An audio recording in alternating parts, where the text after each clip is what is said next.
Shalom, Israel, shalom. Brother Aaron, royal regime of Yahushua. And first and foremost, all praises to the Most High Yahweh, Ba'ashem Yahushua, Ba'ashem Rekakadash. And today's lesson I titled this, The Bride of Truth, Whore of Lies. Bride of Truth, Whore of Lies. So what we're doing in this lesson is basically showing you, okay, just like in the natural, the Bible refers to a righteous, a virtuous woman, and it refers to a whorish woman. Well, spiritually, it's the same thing. The Bible also refers to that basically two women is two churches. Okay, a woman can be, that's literal, but also spiritual. You got the righteous, a virtuous woman, who represents the church of truth, the knowledge, wisdom, and understanding of the Lord. And the church would be the bride, which is Israel, Yasha'Allah. And on the other hand, you have the whore. Okay, just like in the natural, the whorish woman, well, spiritually, the whore represents lies, false doctrines. Okay, the job of the whorish woman, spiritually, is to pull you away from the truth, to pull the bride, which is the truth, the bride of Yahushua, away, and to fall for the bait, the temptation of basically the lies, false philosophy, false doctrine. So we're dealing with the spiritual aspect of it.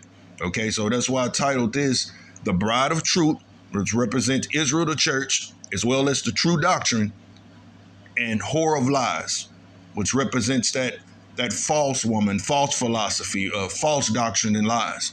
All right, so let's open up just to establish that fact first, that the Lord looks at Israel as his woman, okay, and also truth. So let's open up, what's that, Jeremiah 6:2.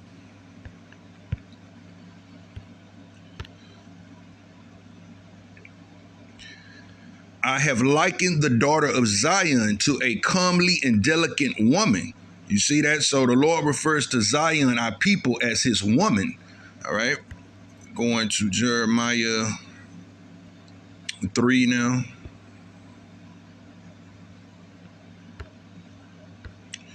And 14.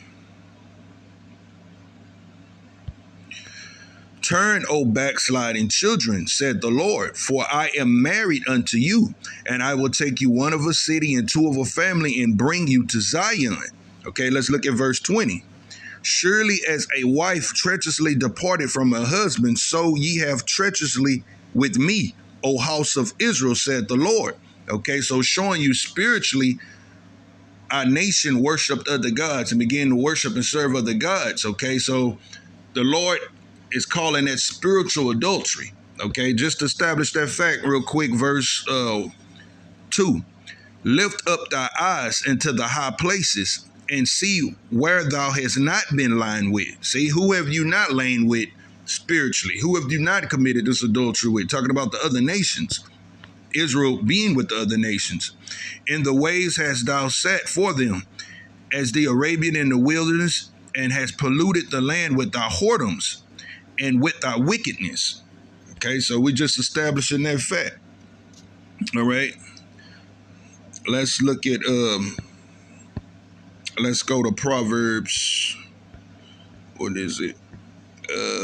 Let's go to Proverbs 3.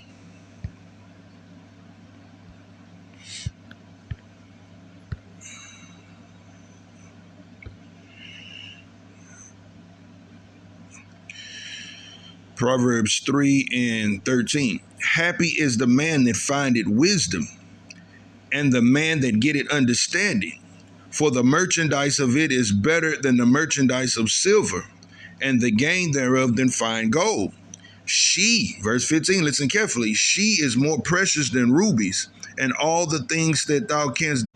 All right, Salaki, y'all, sorry about that. They apparently cut the live or something went wrong, so we're going to pick up where we left off, Proverbs 3. Okay, remember, we're dealing with wisdom. Okay, showing you the difference. You got the church or the woman is referred to wisdom, or the bride of Yahushua, us, the body, versus that false woman, okay, which represents the whorish woman, which spiritually represents lies and false philosophies of the world. So going back to Proverbs 3, I'm going to read 13 again. Happy is the man that findeth wisdom, and the man that getteth understanding. For the merchandise of it is better than the merchandise of silver, and the gain thereof than fine gold. She is more precious than rubies, and all the things thou canst desire are not to be compared unto her. Length of days are in her right hand, and in her left hand riches and honor. Her ways are ways of plenteousness, and all her paths are peace. She is a tree of life to them that lay hold upon her, and happy is everyone that retaineth her. Talking about knowledge, wisdom, and understanding the words of the Lord, showing you it's referring to her as a she. Okay, let's get Proverbs 9.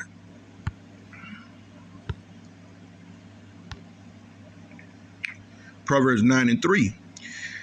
She had sent forth her maidens. She cried up on the highest place of the city. Whoso is simple, let him turn hither.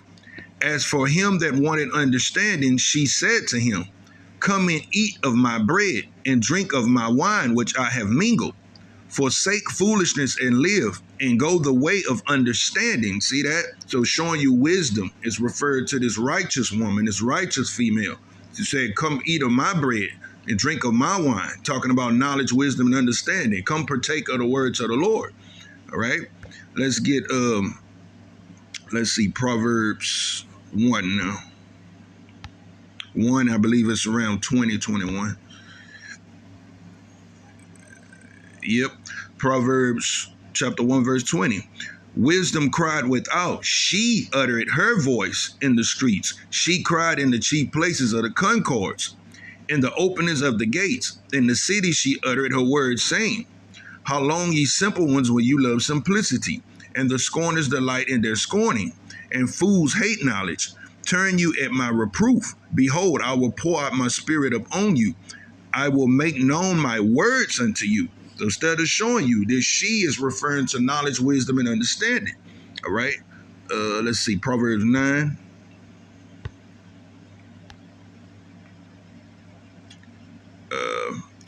Wisdom had built her house. She had hewn her 7 pillars. She had killed her beast. She had mingled her wine. She had also furnished her table. She had set forth her maidens and called up on the highest places. I might have read this one already, but I'm going to get it one more time.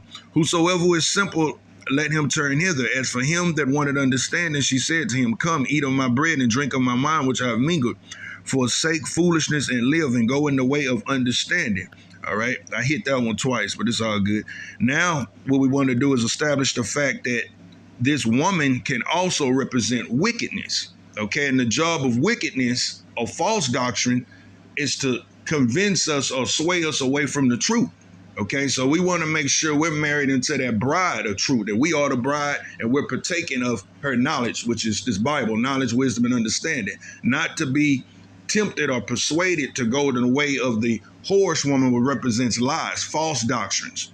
All right, let's get Revelation, the 17th chapter.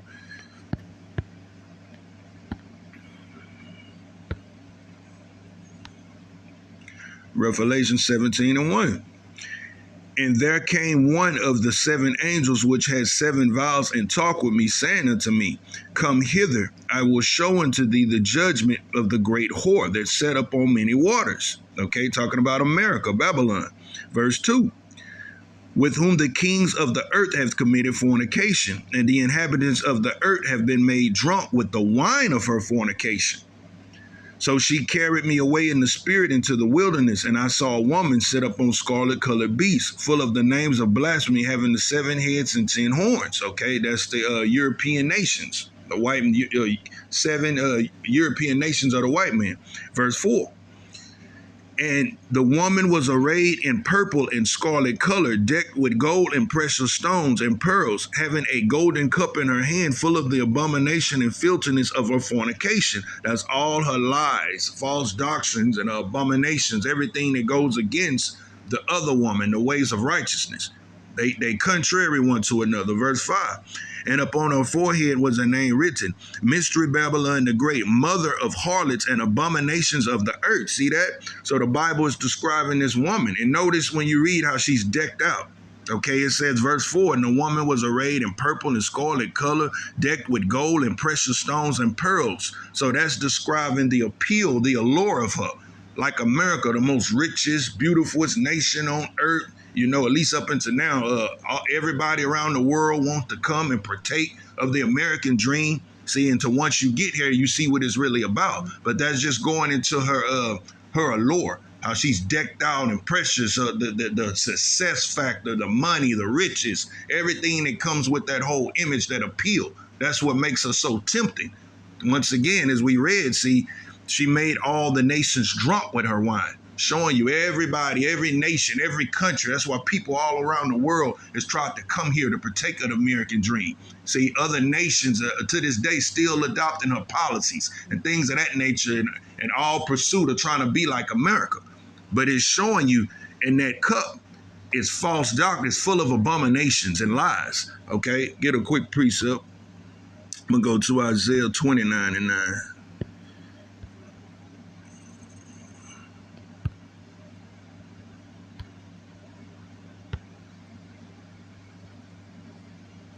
Stay to yourselves and wonder, cry ye out and cry. They are drunken, but not with wine. They stagger, but not with strong drink. For the Lord had poured out upon you the spirit of deep sleep and had closed the eyes. The prophets and your rulers, the seers, he covered. And the vision is become unto you as the words of a book that is sealed, which man delivered to one that is learned, saying, read this, I pray thee. And he said, I cannot, for it is sealed. And the book is delivered into him that is not learned, saying, read this, I pray thee. And he said, I am not learned.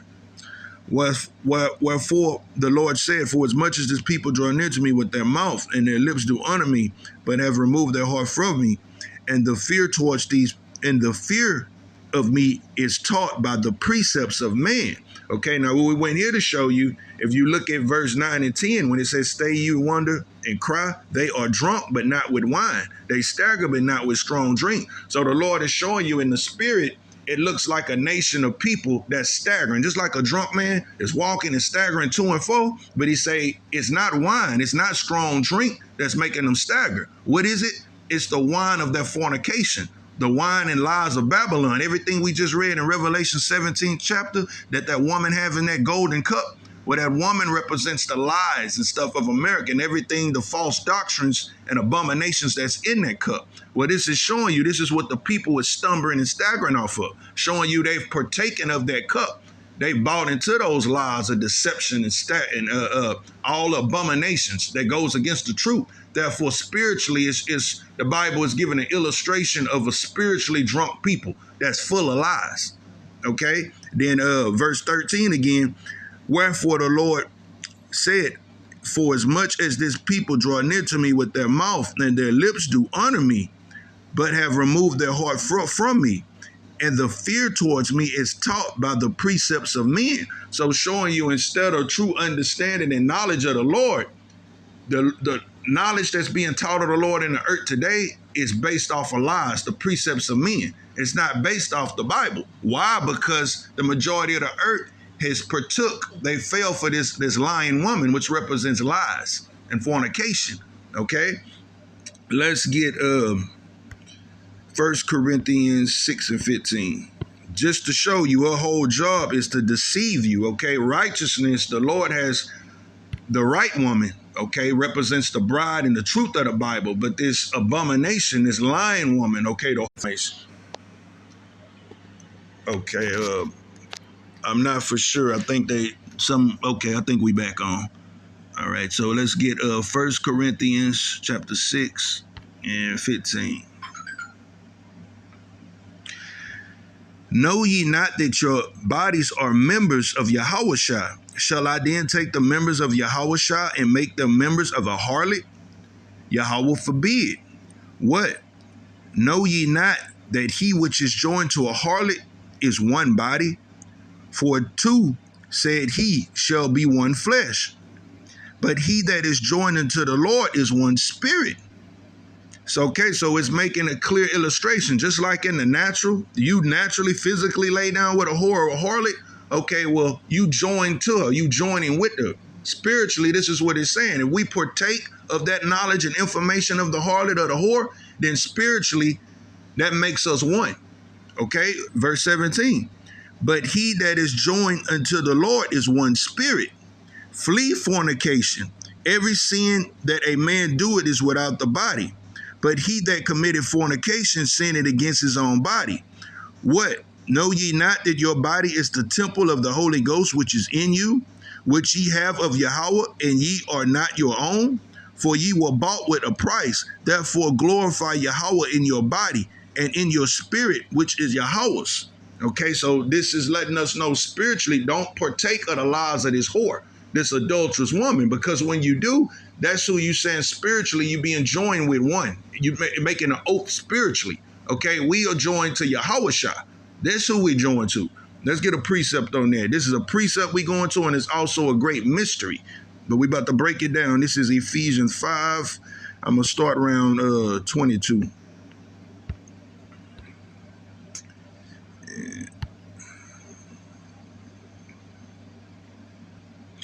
Wives, submit yourselves unto your own husbands as unto the Lord. For the husband is the head of the wife, even as Yahushua is the head of the church, and he is the Savior of the body. Therefore, as the church is subject unto Yahushua, so let the wives be unto their own husbands in everything. Husbands, love your wives, even as Yahushua also loved the church and gave himself for it, that he might sanctify and cleanse it with the washing of water by the word, that he might present it to himself a glorious church. Listen carefully, a glorious church, not having spot or wrinkle or any such thing, but that it should be holy and without blemish.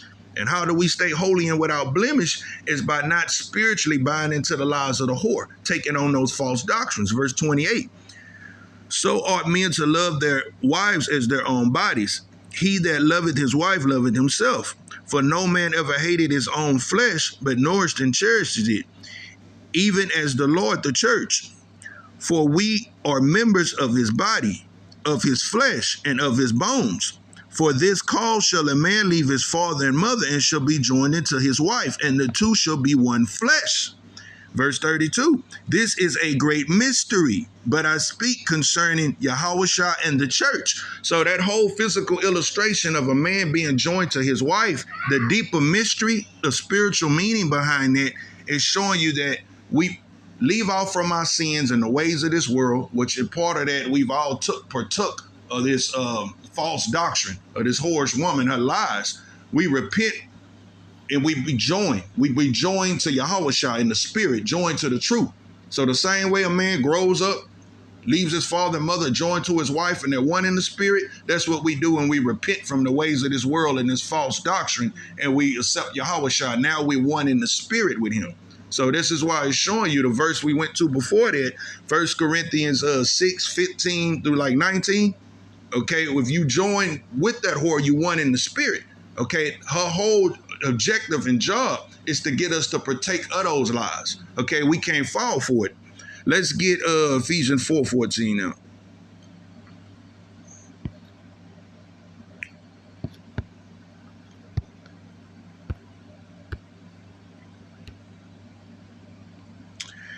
That we henceforth be no more children, tossed to and fro and carried about with every wind of doctrine by the sleight of men and cunning craftiness, whereby they lie in wait to deceive. See that? So the Bible is warning us not to be deceived, going and following off the every wind of doctrine.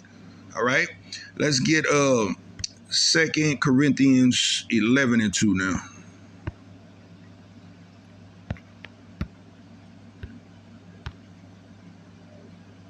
For I am jealous over you with godly jealousy, for I have espoused you to one husband, that I may present you as a chaste virgin to Yahushua. But I fear lest by any means, as the serpent beguiled Eve through his subtlety, your minds should be corrupted from the simplicity that is in Yahushua. For now, the Bible is warning us right here. The Lord is letting us know. Remember, we started off letting us know Israel is the Lord's woman. So the Lord say, I'm jealous over you with a godly jealousy. I've espoused you to one husband, which is the Lord, Yahushua. But the Lord is warning us, beware lest the serpent beguile you the same way he beguiled Eve. And we about to see how he beguiled Eve with some lies, false doctrine. Then verse 4 clears it up. The Lord is letting us know what to be careful of. Don't be deceived and let this serpent beguile you like he beguiled Eve. Verse 4 is going to sum it up.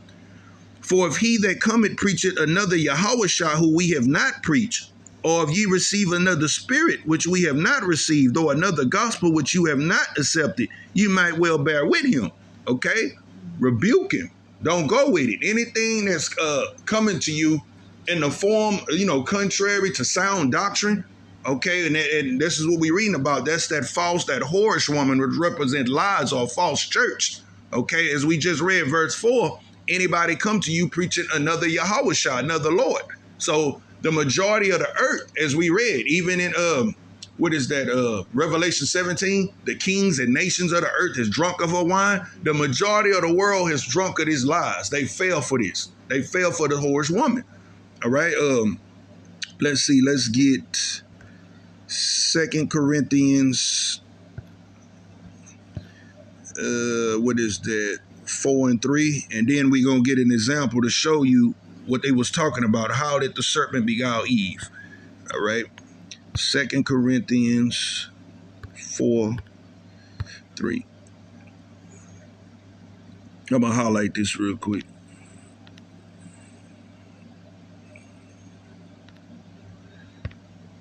But if our gospel be hid, it is hid to them that are lost, in who the God of this world had blinded the minds of them that believe not, lest the light of the glorious gospel of Yahushua, who is the image of Yahushua, shine unto them. See, so the God of this world would be Satan, the devil. Okay, his physical counterpart, the white man, Esau, Edom. All the lies and everything that he pushed from false doctrine, white Jesus, Christianity, you name it, anything that's contrary to sound doctrine would represent this whorish woman. Okay, this is the enemy's job to get us to partake of that. All right, so now let's look at how the serpent beguiled Eve.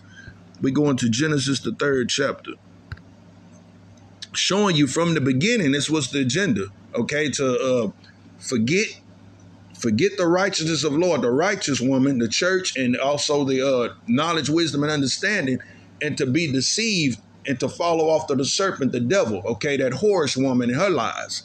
Okay, so this is Genesis 3. I'm gonna pick it up in 1.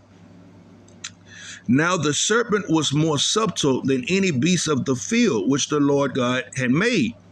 And he said unto the woman, Yea, had God said, Ye shall not eat of the tree of the garden?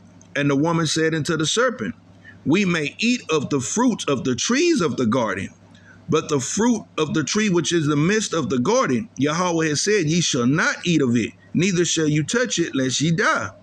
And the serpent said unto the woman, Ye shall not surely die. For Yahweh do know it, that in the day that you eat thereof, that your eyes shall be open, and you shall be as gods, knowing good and evil. Okay, so as you can see right off the back, verse 5, he's offering a deeper level of understanding, a deeper level of knowledge and wisdom. And see, and this is the devil's biggest trick why he's deceived the whole world. Okay, you got people who's always in pursuit of more knowledge, some deeper mystery that the average person don't know. Okay, and if you look, this is the reason behind, if you call secret societies, okay, Masons, Eastern Stars, okay, it's all demonic. At the end of the root of it is all the devil, because this is what they promise them. Some deeper foretold secret of knowledge that you have an advantage over the rest of the earth. This is the same thing that the devil was promising Eve. See that? This is the same spirit the majority of our women in the world today. See, that whole rebellious spirit that's against a man, equal to a man, you could do better, don't need a man. All this spirit that's in the earth with these women, that's the same fruit of lies that she's still eating this day. See, she followed after the whorish woman. All right. Verse 5 again, for Yahweh do know it, that the day you eat thereof, that your eyes shall be open, see that? And ye shall be like gods, knowing good and evil. Verse 6, and when the woman saw that the tree was good for food, and that it was pleasant to the eyes, see that? When she saw that it was good for food and it was pleasant to the eyes, what is this showing you? That information sometimes, that whorish woman can be very appealing, just like in the natural, keep it real. You see a whorish woman, what is her sorcery and witchcraft? How does she work her sorcery, okay? The art of seduction, see? Might show some revealing body, okay? Cleavage, breast hanging out, butt hanging out, all the things that would tempt a man in the natural. Okay, well, spiritually, this is the same thing. It's going to always be something that's appealing to your eyes, okay? Or it looks good. Now, like I say, higher level of learning, secret knowledge, okay? That's why you get, what's the word, Illuminati on the left hand from. That's what Illuminati mean, enlightened one. Okay, but as we see, or we're going to see, there is no higher light of information and knowledge than the knowledge of the Lord. See, verse 6.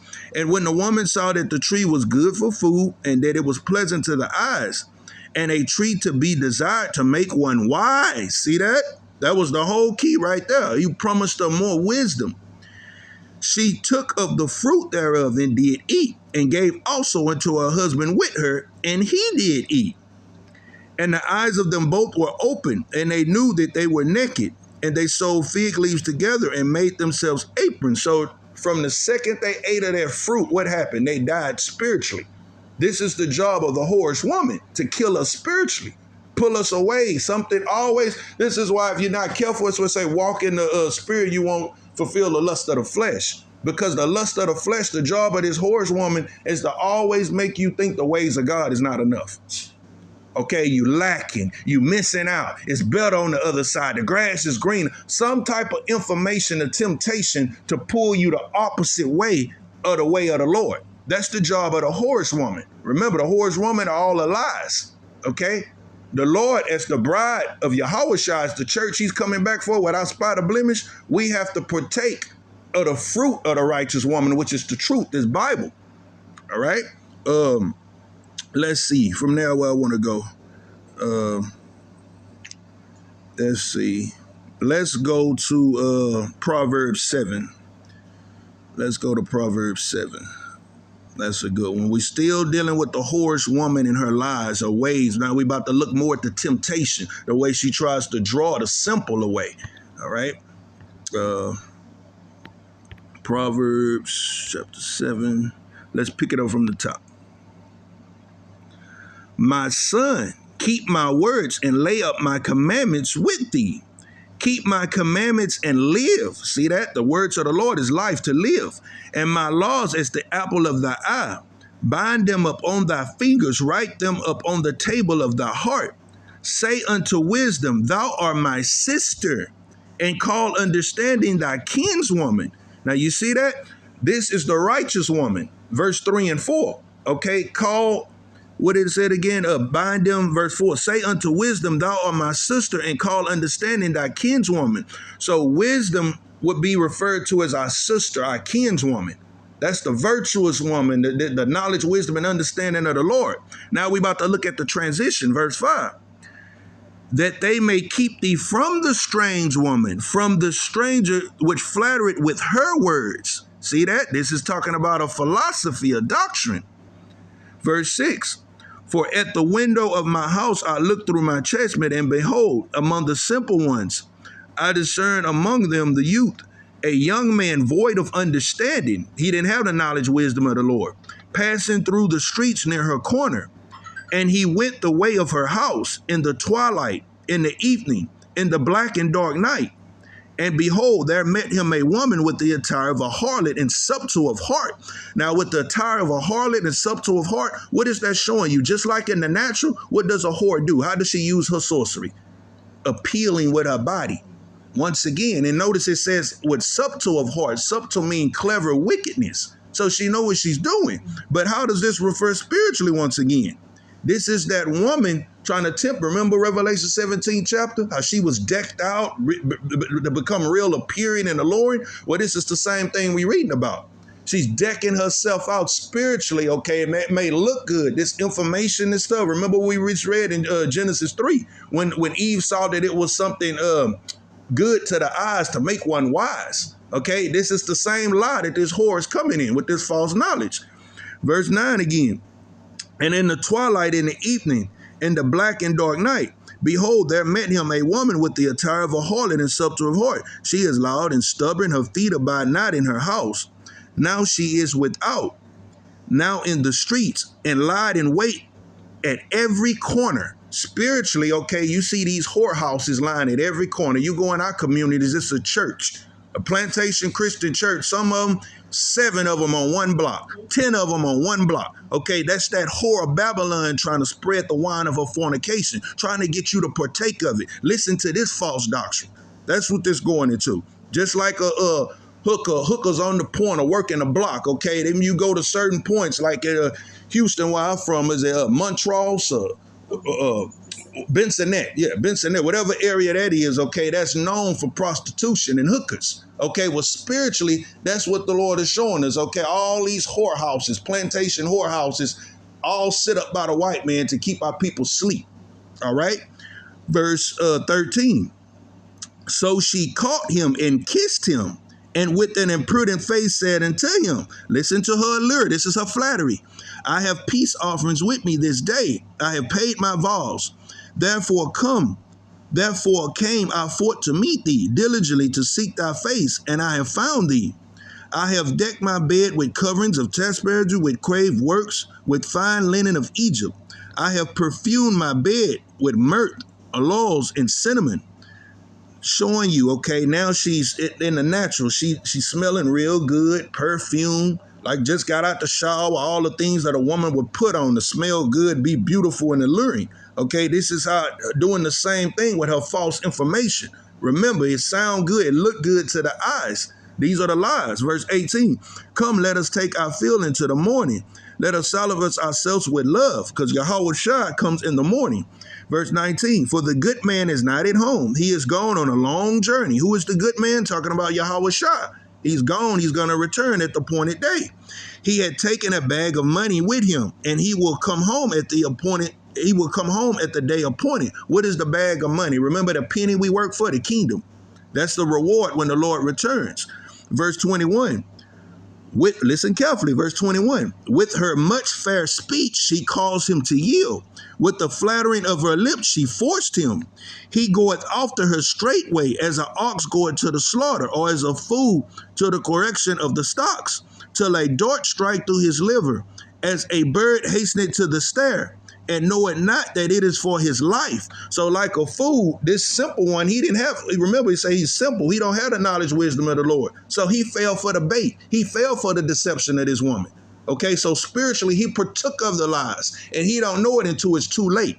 So it's given an illustration, like until a dart strike his liver, it's a trap, is what it's showing you. So you partake of his lies, you die. That's why the Lord say, all they that hate me love death. Okay, although who go against the knowledge, wisdom of the Lord, you partaking of the knowledge of the devil. It's no in between. I don't care how they cover it up or this or that, or hey, this particular group or this information, or read this book, this fraternity, this sorority. We deal with a higher level. No, if it's not knowledge of the Lord, it's the knowledge of the devil. All right, let's finish this off. Verse 24. Hearken unto me now, therefore, O ye children, and attend to the words of my mouth. See that? That's the key. The Lord is saying, listen, don't fall for this whorish woman. Listen to the words of my mouth. Talking about the Bible. Let not thy heart decline into her ways.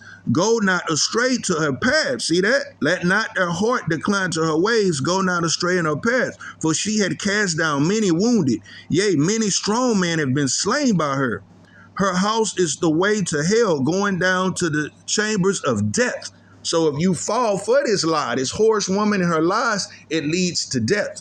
Okay? Let me get a couple precepts on that. Proverbs, what is that? 21:16. Because if you lead the knowledge of the Lord, you partake of any other information, it leads to death. Proverbs 21:16. Let me highlight that. The man that wandered out of the way of understanding shall remain in the congregation of the dead. See that? You lead away, the righteous woman, you go in the way of this whorish woman and her information, you in the congregation of the dead. Once again, this is why in our communities you see all these harlot houses, sometimes 7, 8 of them on 1 block radius. Okay, nothing but the congregation of the dead there. See that? Now we go into what I wanted. One moment. Let's get an example. When we read Proverbs, how it said, many have been slain, many mighty men, a strong man has been slain by this whorish woman. Let's look at an example of one of the mightiest men that ever lived that fell victim to the lies of a whore. Okay, we are going to, what is that? 1 Kings, the 17th chapter. One moment. Right there. 1 Kings 17 and 1. 11. No, that's one moment. That's 1 Kings, I believe it's 11 and 1. Yep, King Solomon, okay? The mightiest, most wisest man that ever lived next to Yahushua.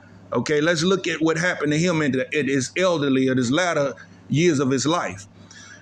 But King Solomon loved many strange women, together with daughters of Pharaoh, women of the Moabites, Ammonites, Edomites, Zidonites, Hittites, of the nations concerning which the Lord said unto the children of Israel, ye shall not go into them, neither shall you come into you, for surely they will turn away your heart after their gods. Solomon clave unto these in love. So the Lord is warned. That's another reason why he warned our people. I don't want you marrying outside of your nation, because other women of the other nation, they're going to serve these other gods. Okay, so in order to keep our people from partaking of the lies of these whore doctrines and serving other gods, remember, we're dealing with a spiritual adultery. Okay, so the Lord told us, don't marry these women. Verse 3. And he had 700 wives, princesses, and 300 concubines, and his wives turned away his heart. See that?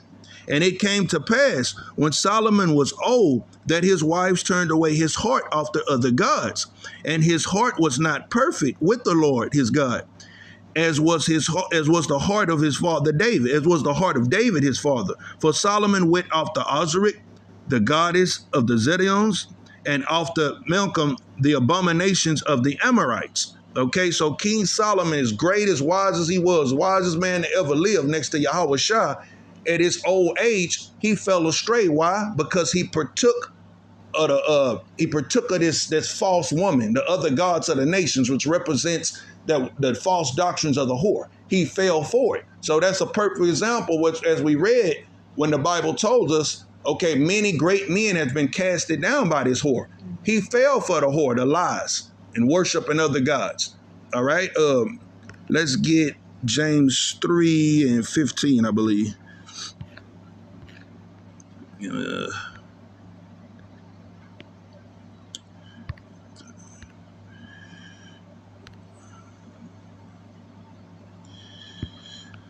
This wisdom descended not from above, but is earthly, sensual, devilish. From where envying and strife is, there is confusion in every evil work. But the wisdom that is from above is first pure, then peaceful, gentle, easy to be entreated, full of mercy and good fruits, without partiality and without hypocrisy. So the wisdom that descended from above is that virtuous, that right woman. That's the woman, or the knowledge, wisdom, and understanding that the Lord gave his woman to partake of. That's what the Lord gave us. That's the only information and knowledge we want or concerned about, the knowledge and wisdom that comes from above. So as we clearly see, there's two types of wisdom. Eve, as we read in Genesis 3, as well as the rest of the majority of the world today, has fell for the deception of the whore. That's that false wisdom that comes from this world. Okay, let's get another precept. We're staying in James 1, I believe it's 17.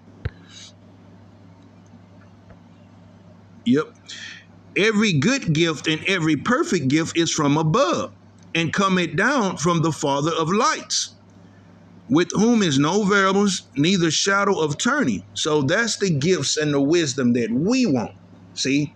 And once again, this serpent comes in many different ways, okay? Trying to always constantly promote you missing out on something. It's better. Tap into this. Just read this. Check this out. Hey, brother, you sister, you wild, you smart. I come to this meeting. You need to join this group. See, you need to join. You on a higher level than the rest of the. It's all lead to the whore's woman, which leads to Satan at the end of the day. Okay, there is no higher power than the power of this Bible, than the true wisdom that come from above that only the Lord can give you through the Holy Spirit. Okay, let's get that matter of fact. Nothing can meet or match this Bible. Isaiah 34:16.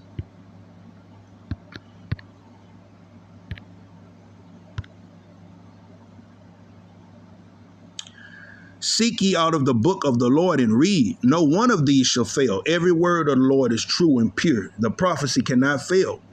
None shall want her mate. You can't match the book the Bible with no other book. It's no other equal. No other knowledge or wisdom on this earth can match the knowledge of the Lord. For my mouth it had commanded, and his spirit it had gathered them. See that? So we don't have to partake of the lies of the whore. All we got to do, we as the Lord's bride, his church, we keep the doctrine. That's our woman. Righteousness, truth.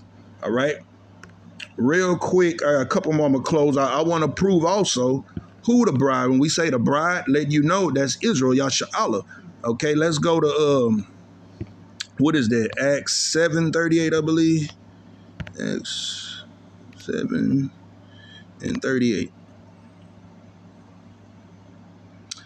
This is he that was in the church in the wilderness, which the angel which spake to him in Mount Sinai, and with our fathers who received the lively oracles given unto us. So who was the church in the wilderness that received the lively oracles? Okay, that's talking about the nation of Israel when we came out of Egypt into the wilderness, when we got the commandments. The Lord gave Moses the commandments to give to the people. That's the church in the wilderness, letting you know who this bride is. It's Israel, always have been.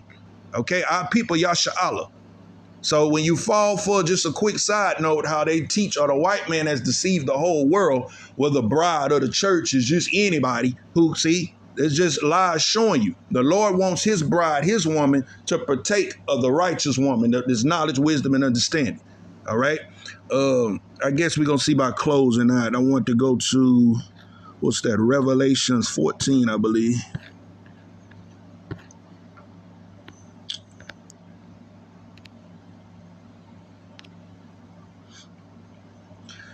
Revelations 14:1. And I looked, and lo, a lamb stood on the mount of Zion, and with them 144,000, having his father's name written in their foreheads. And I heard a voice from heaven, as the voice of many waters, and the voice of a great thunder. And I heard the voice of harps and harping with their harps. And they sang as it were a new song before the Lamb. What is that new song? That's the true gospel. There's knowledge, wisdom, and understanding. And before the four beasts and the elders, and no man could learn that song but the 144,000, which were redeemed from the earth. And this is why everybody can't receive the true understanding. See, this is why, remember, we read most of the world is blind. Only ones who will receive this true understanding as the Lord meant it to be are the 144,000. That's the elect men of the Lord. Okay, this is why to the world, what we teach sounds so foreign. Sounds, some say evil, hateful, cultish, whatever. They just can't get it. The Lord didn't open up their ear. Why? Because they're not part of this elect number. Okay, verse 4. These are they which were not defiled with women, for they are virgins. Now, that ain't talking about no physical virgin. Men ain't never had sex with a woman. We learning what those virgins represent, okay? They ain't been defiled with that whorish woman and her lies, her false doctrines. They didn't partake of plantation Christianity and Islam and all the lies of the white man ways of this world. That's what it means when they say they're virgins. They only kept the true doctrine gospel 100% pure, unfiltered. Verse 4 again, these are they which were not defiled with women, for they are virgins. These are they which follow the Lamb wheresoever he goeth. These were redeemed from among men, being the first fruits unto Yahweh and to the Lamb. And in their mouth were found no gall. See that? For they are without fault before the throne of Yahweh. See that? So in their mouth were found no gall, meaning what? It wouldn't fall false philosophies. With no false doctrine, no lies. They didn't partake of the lies of the whore, is what it's saying. All right? These are the 144,000. That's the number most high will it that we be in. This is what we seeking for. Okay, and if you go down a little further, not just the 144,000 elect men of the Lord, but let me see if I can find this. One moment.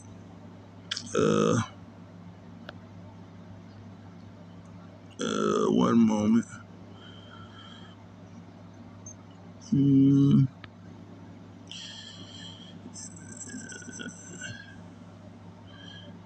Okay, it was one more part I was looking for, but that's cool right there. That's the point has been made. Okay, that's the point. But it's another one. I just quote. It might be right up in here, or Let me see one more thing. Let me go one more place. I'm going to go to Revelation 7 real quick.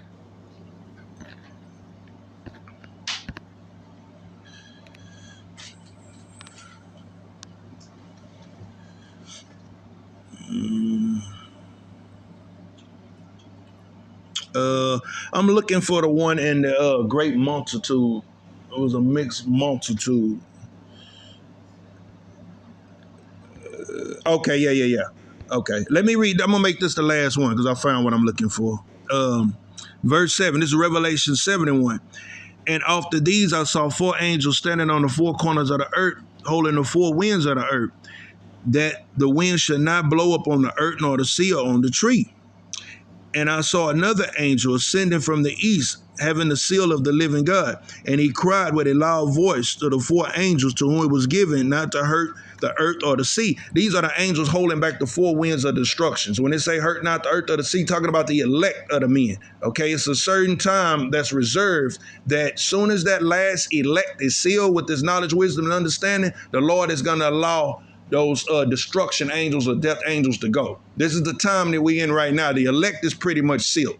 Okay, so verse 3, saying, hurt not the earth, neither the sea, nor the trees, till we have sealed the servants of our gods in their foreheads. See, now how do you seal? By getting this knowledge, wisdom, and understanding. This is why this is so important that you get this understanding now, because even if you read Revelation 11:1, the angel with the measuring reed instrument that's measuring the inner court from the outer court, that's what that's talking about. He's measuring those who have this truth opposed to those who can't or don't receive this truth.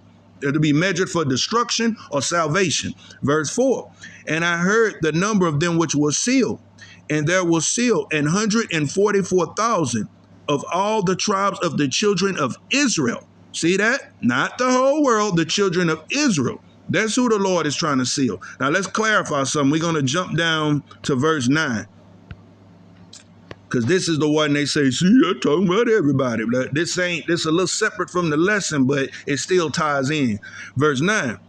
After this I beheld, lo, a great multitude, which no man could number, of all nations, kindreds, and people, and tongues, is stood before the throne, and before the Lamb, clothed with white robes and palms in their hand. So not only the 144,000, but out of this great multitude, when they say all kindreds, tongues, and nations, many scriptures that let you know Israel is like a speckled bird or peacock. We're going to look just like the other nations. Why? Because we've been scattered unto every nation. And we have every tongues of the other nations. Why? Because we've been in subjection under them.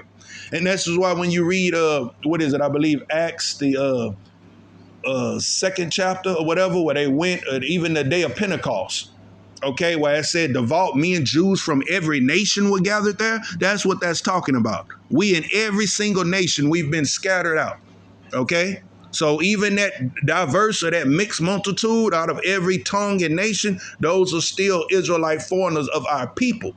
But it's just showing you who the Lord is coming back for, his church, his bride that hasn't partook of this false woman, this adulterous woman and her lies. We didn't buy into it, but we kept the truth.